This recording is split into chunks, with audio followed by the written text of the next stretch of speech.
ಈಗ ನಾವು ಬಸಳೆ ಕೃಷಿಯ ಸೆಕ್ಷನ್ ಅಲ್ಲಿದ್ದೇವೆ. ಇದರಲ್ಲಿ ನಾನು ಒಂದು 4 ವೆರೈಟಿ ನಮ್ಮ ಹತ್ರ ಇದೆ. ಬೆಳೆಯುವಂಥದ್ದು ನಾವು ಯಾರಿಗೂ ಹೇಳಿಕೊಡ್ಬೇಕಾಗಿಲ್ಲ. ದಕ್ಷಿಣ ಕನ್ನಡ ಜಿಲ್ಲೆಯಲ್ಲಿ ಎಲ್ರಿಗೂ ಗೊತ್ತಿದೆ ಅದನ್ನು ಹೇಗೆ ಬೆಳಿಬೇಕು, ನೆಲಗಡಲೆ ಹಿಂಡಿ ಹಾಕಬೇಕು, ಸಗಣಿ ಹಾಕಬೇಕು ಅಂತ. ನೋಡಿ ಸರ್, ಇಲ್ಲಿ ನೋಡಿ, ಇದು ಒಂದು ಬಸಳೆಯ ದುಂಪೆ. ಇದು ನಮ್ಮ ಕರಾವಳಿಗರ ಅಚ್ಚುಮೆಚ್ಚು ಒಂದು ಬೇಕೇ ಬೇಕಿದು. ಪದಾರ್ಥ ಬಸಳೆ ವೆಜ್ನವನಿಗೆ ಬೇಕು, ನಾನ್ ವೆಜ್ನವನಿಗೆ ಬೇಕು. ಹೌದು. ನಾನ್ ವೆಜ್ನವನಿಗೆ ಮೀನೆಲ್ಲ ಮಿಕ್ಸ್ ಮಾಡ್ತಾರೆ ಇದಕ್ಕೆ, ವೆಜ್ನವನಿಗೆ ವೆಜ್ಜಲ್ಲಿ ಮಾಡ್ತಾರೆ. ಇದನ್ನು ಯಾಕೆ ಇದನ್ನು ದುಂಪ ಮಾಡಿದ್ದು ಅಂತ ಹೇಳಿದ್ರೆ ನೋಡಿ, ಬಸಳೆ ಚಪ್ಪರ. ಈ ಚಪ್ಪರಕ್ಕೆ ಯಾಕೆ ಅಂತ ಹೇಳಿದ್ರೆ ಈ ರೀತಿ ಕಂಬಗಳಿದೆ ಸೈಡಲ್ಲಿ, ಇದು ಹಾಕ್ಲಿಕ್ಕೆ ಭಾರಿ ಕಷ್ಟ ಚಪ್ಪರದಲ್ಲಿ. ಈ ರೀತಿ ಕೋಲುಗಳನ್ನು ನೀವು ಬೇಕಾದ್ರೆ ಫ್ರೀ ಇರುವಾಗ ಬೆಳಿಗ್ಗೆ ವಾಕಿಂಗ್ ಹೋದಾಗ ಒಂದು 4 ಕೋಲು ತಂದು ಇಡಬಹುದು. ಅದಕ್ಕೋಸ್ಕರ ಈ ಸೆಟಪ್ ಮಾಡಿದ್ದೇನೆ. ಇದನ್ನು ನೀವು ಎಲ್ಲ ತೆಗಿಬಹುದು ನೋಡಿ. ಇದು ಅದನ್ನು ಈಸಿ ಮೆಥಡಲ್ಲಿ ಹೇಗೆ ಮಾಡೋದು ಅನ್ನೋದನ್ನು ತೋರಿಸ್ತೇನೆ. ಸಹಜವಾಗಿ ನಮ್ಮಲ್ಲಿ ಸಾಂಪ್ರದಾಯಿಕವಾಗಿ ನೋಡಿ ಈ ರೀತಿಯ ದುಂಪಗಳನ್ನು ಹಾಕಿ ಬಸಳೆ ಮಾಡುವಂಥದ್ದು ಸಹಜ. ಈ ದುಂಪ ಹೆಚ್ಚಂದ್ರೆ ಒಂದು 6 ತಿಂಗಳು ಬರ್ತದೆ ನೋಡಿ. ಈಗನೇ ಸ್ವಲ್ಪ ದುಡಿದರೆ ಇದು ಲಡ್ಕ ಅಂತ ಆಗ್ತದೆ. ಇದಕ್ಕೆ 1 ವರ್ಷ ಆಗ್ತಾ ಬಂತಿದ್ದು. ಡ್ಯೂರೇಬಿಲಿಟಿ ಕಡಿಮೆ ಇದೆ. ಇದರದ್ದು ಸಮಸ್ಯೆ ಏನು ಅಂತ ಹೇಳಿದ್ರೆ, ಇಷ್ಟು ಕೋಲ್ಗಳನ್ನು ನೀವು ಸಿಟಿಯವರು ರೆಡಿ ಮಾಡ್ಲಿಕ್ಕೆ ಸಾಧ್ಯನೇ ಇಲ್ಲ. ಯಾಕಂದ್ರೆ ನಿಮಗೆ ಎಲ್ಲಿಯೂ ಕೂಡ ಸಿಗುವುದಿಲ್ಲ. ಅದರ ಜೊತೆ ಇದನ್ನು ಕೆಲಸ ಮಾಡಬೇಕು ಅಂತ ಹೇಳಿದ್ರೆ 1-2 ದಿನ ಬೇಕಾಗ್ಬೋದು ಒಬ್ಬನಿಗೆ, ಕೆಲಸಗಾರನಿಗೆ. ಅವನು ಬೀಡಿ ಎಳೆದು ಎಲೆ ಅಡಿಕೆ ತಿಂದು ಮೊಬೈಲ್ ನೋಡಿ ಬಂದು ಎಲ್ಲ ಕತೆ ಮಾತಾಡಿ ಆಗುವಾಗ 2 ದಿನಕ್ಕೆ 1,500 ಖರ್ಚು ಬೀಳ್ಬೋದು. ಆದರೆ ನಾನು ಇದಕ್ಕೊಂದು ಪರಿಹಾರ ಕಂಡುಹಿಡಿಬೇಕು ಅಂತೇಳಿ ಒಂದು ಮಾಡೆಲ್ ಮಾಡಿದ್ದು ಸರ್. ಸ್ವಲ್ಪ ಕೋಲು ಸಿಗುವವರಿಗೆ, ಅಂದರೆ ಸ್ವಲ್ಪ ಆದ್ರೆ ನಮಗೇನೋ ಸಿಗತ್ತೆ ಅನ್ನುವಂಥವರಿಗೆ ನೋಡಿ ಈ ಮಾಡೆಲ್ ಏನು ಅಂತ ಹೇಳಿದ್ರೆ ನೋಡಿ, 4 ಕಂಬಗಳು. ಈ 4 ಕಂಬಗಳನ್ನು ಕೂಡ ತೆಗಿಬಹುದು ನೋಡಿ. ಈ ರೀತಿ ನೋಡಿ, ಇಲ್ಲಿ ನೋಡಿ, ಈ ಕಂಬಗಳನ್ನು ತೆಗಿಬಹುದು ನೋಡಿ. ಈ ರೀತಿ ಅಟ್ಯಾಚ್ ಮಾಡಬಹುದು, ಡಿಟ್ಯಾಚ್ ಮಾಡಬಹುದು. ಸುತ್ತಕ್ಕೊಂದು ಫ್ರೇಮ್ ಇದು ಇಲ್ಲಿಂದ 3 ಅಡಿ ಇದೆ, ಇಲ್ಲಿಂದ ಅಲ್ಲಿಗೆ 8 ಅಡಿ ಇದೆ. ಇದು 8 ಅಡಿ ಅಂತ ಹೇಳಿದ್ರೆ 8 ನಿಮಗೆ ಬಸಳೆಯ ಈ ಕೋಲ್ಗಳನ್ನು ಹಾಕ್ಬೋದು. ಅದಕ್ಕೆ ಮಧ್ಯಕ್ಕೆ ನೋಡಿ ಈ ರೀತಿ ಕೋಲ್ಗಳು ತುಂಬಾ ಜನರಿಗೆ ಸಿಗುತ್ತೆ. ಇದನ್ನು ಈ ರೀತಿ ಒಂದು ಮುಕ್ಕಾಲು ಅಡಿಗೆ ಒಂದೊಂದು ಕಟ್ತಾ ಬರ್ದು ನೋಡಿ. ಇಲ್ಲಿ ಕಟ್ಟಿದ್ದೇನೆ ನೋಡಿ, ಹೀಗೆ ಕಟ್ಟಿದ್ದೇನೆ, ಇಲ್ಲಿ ಹೀಗೆ ಕಟ್ಟಿದ್ದೇನೆ. ಇಲ್ಲಿ ಬಸಳೆಯನ್ನು ಮೇಲಕ್ಕೆ ಬಿಡ್ತೇವೆ. ಇದು ಈಗ ಮಳೆಗಾಲದಲ್ಲಿ ಎಲ್ಲ ಮುಗೀತು ಅಂತ ಅಂದ್ಕೊಳ್ಳಿ. ಈ ಕೋಲುಗಳನ್ನೆಲ್ಲ ಬೇಕಾದ್ರೆ ಕಟ್ಟಿಗೆಗೆ ಉಪಯೋಗ ಮಾಡಬಹುದು. ಇದನ್ನು ಬಿಚ್ಚಿ ತಗೊಂಡೋಗಿ ಮನೆಯೊಳಗೆ ಇಡ್ಬೋದು. ಇದಕ್ಕೆ ಖಾಲಿ 1 ವರ್ಷಕ್ಕಾಗತ್ತೆ. ಇದಕ್ಕೆ ಒಂದು 2,000 ರೂಪಾಯಿ ಖರ್ಚಾಗತ್ತೆ. ಆದರೆ ಒಂದು 15 ವರ್ಷ ನೀವು ತಲೆ ಕೆಡಿಸ್ಕೊಳ್ಳೋದೇ ಬಸಳೆ. ಯಾಕಂದ್ರೆ ತುಂಬಾ ಜನರಿಗೆ ಸಮಸ್ಯೆ ಬಸಳೆ ನಡೆದು ಸುಲಭ, ಅದರದಾದ್ಮೇಲೆ ಇದರ ರಾಮಾಯಣ ಭಾರಿ ಕಷ್ಟ. ಅದಕ್ಕಿಂತ ಇನ್ನೂ ಕೆಲವರು ಸಿಟಿಯಲ್ಲಿ ಇರ್ತಾರೆ, ಅವ್ರಿಗೆ ಏನೂ ಇಲ್ಲ, ಯಾವ ಕೋಲು ಬೇಕಾಗಿಲ್ಲ, ನಮಗೆ ಎಲ್ಲ ಕಬ್ಬಿಣದಲ್ಲಿ ಮಾಡ್ಕೊಡಿ ಅಂತ ಹೇಳಿದ್ರೆ ನೋಡಿ ಈ ರೀತಿ ಇದೆ. ಇದಕ್ಕೆ ಒಂದು 2,500-3,000 ರೂಪಾಯಿ ಆಗುತ್ತೆ. ಕ್ವಾಲಿಟಿ ಇದೆ. ಇದನ್ನು ಇನ್ನೊಬ್ಬ ಗ್ಯಾರೇಜ್ ನವನ್ ಬೇಕಾದ್ರೆ 1,000 ಮಾಡಿ ಕೊಡ್ಬೋದು.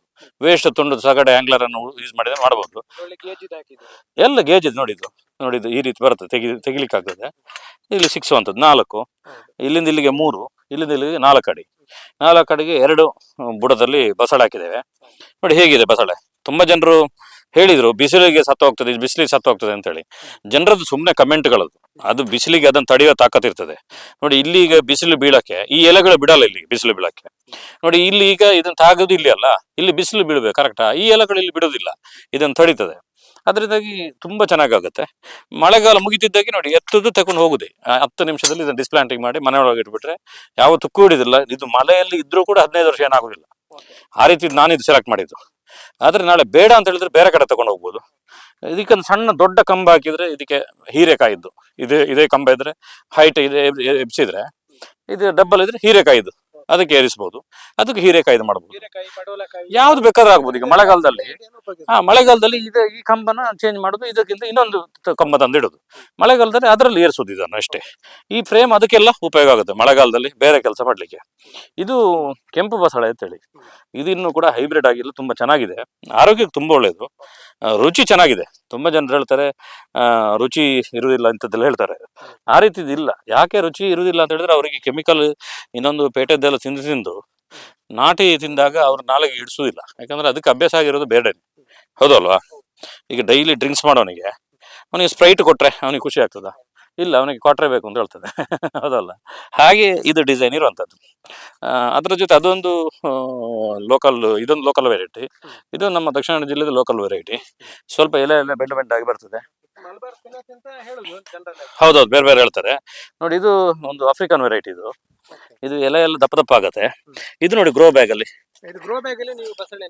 ಹೌದು ನೋಡಿ ಎಷ್ಟು ಚೆನ್ನಾಗಿದೆ ನೋಡಿ.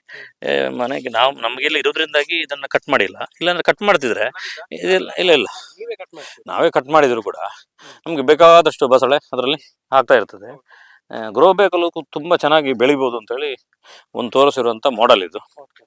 ಇದು ಯಾಕಂತ ಹೇಳಿದ್ರೆ ಜನರಿಗೆ ಕೃಷಿಯನ್ನು ಈಸಿ ಮಾಡ್ತಾ ಬರಬೇಕು. ಸಾವಯವ ಕೃಷಿ ಅಂತ ಹೇಳಿದ್ರೆ ಅದು ತುಂಬ ಕಷ್ಟ, ಅದ್ರ ಭಾರಿ ಅದರ ಬೆನ್ನ ಹಿಂದೆ ಓಡಬೇಕು, ಅದನ್ನು ಹಾಗೆ ಮಾಡಬೇಕು ಹೀಗೆ ಮಾಡಬೇಕು, ಅದರದ್ದು ಯಾವುದು ತಲೆಯಲ್ಲಿ ಇರಬಾರ್ದು.